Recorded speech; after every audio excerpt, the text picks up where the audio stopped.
Olá, graça e paz.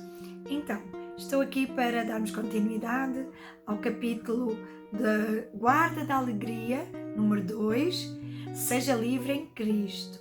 Esta segunda parte começa por dizer assim: quais leis você tem criado para si mesmo? E a autora começa por relatar algo da vida pessoal dela, e ela diz assim: anos atrás transformei a limpeza da minha casa numa lei. Creio que devemos ter uma casa limpa e cuidar daquilo que Deus nos dá. Mas naquele tempo em minha vida eu estava fora do equilíbrio. De facto, eu estava subcarregada porque muito do meu valor e da minha dignidade baseavam-se na maneira como as coisas pareciam ao meu redor.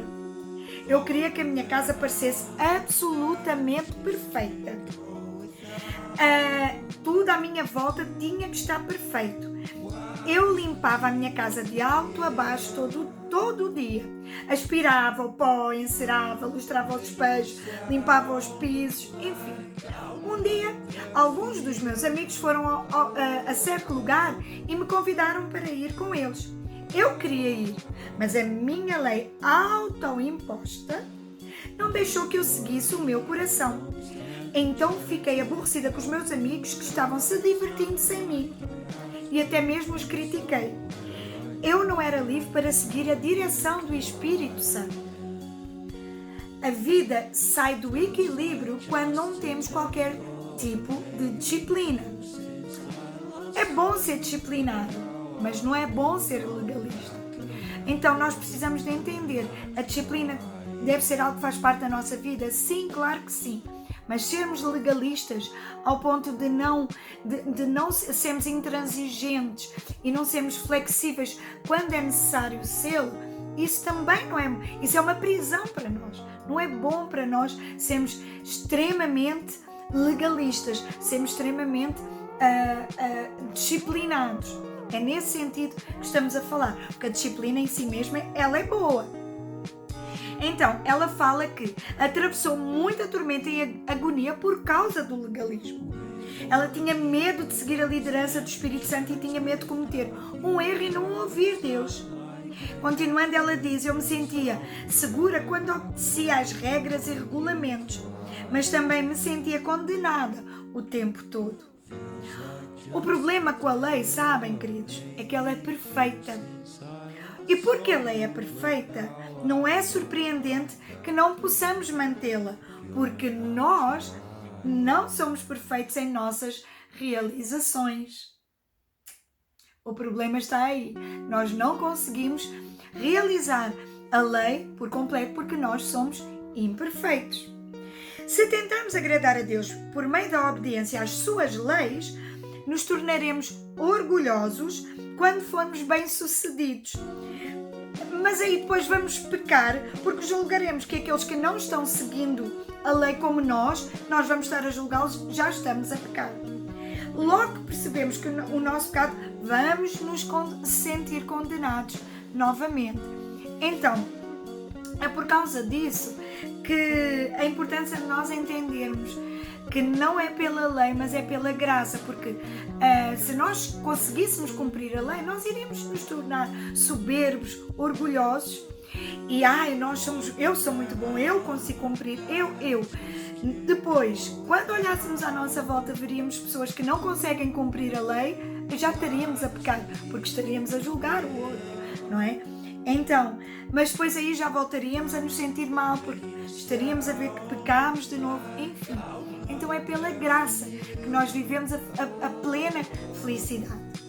Confie na direção do Espírito Santo. A alegria vem ao seguirmos a direção de um coração que se tornou justo pela graça de Deus. A autora diz que se lembra quando os seus desejos começaram a se mudar e a se alinharem com o desejo de Deus para a vida dela. Ela continua dizendo: a princípio eu me perguntava o que estava de errado comigo, porque já não queria mais fazer certas coisas. Então percebi que Deus tinha mudado os meus desejos. Porquê? Porque ela deu liberdade ao Espírito Santo. A liderança de Deus não contradiz as leis que Ele ordenou. Quando somos novos convertidos, novos crentes, aceitamos Jesus há pouco tempo, aprendemos a seguir as leis de Deus que Ele definiu na sua palavra. Mas quando vamos amadurecendo, desenvolvemos a habilidade de sermos guiados pelo Espírito Santo do Deus vivo. Algumas pessoas se sentem mais seguras seguindo a lei do que sendo dirigidas pelo Espírito. Mas nós não podemos seguir a direção do Espírito Santo simplesmente obedecendo a leis, regras e regulamentos. Para viver com largueza e ser cheio de alegria, devemos aprender a seguir o Espírito Santo em oração. E falando em oração, ela faz aqui mais um texto falando: ora a respeito de tudo. Eu não podia dizer a você quanto oro o dia todo, diz a autora. Realmente não sei. Simplesmente falo com Deus durante o dia todo. Falo com Ele enquanto arrumo o meu cabelo, falo com Ele no meio da noite, falo com Ele sobre tudo, falo com Ele sobre pequenas e sobre grandes coisas também.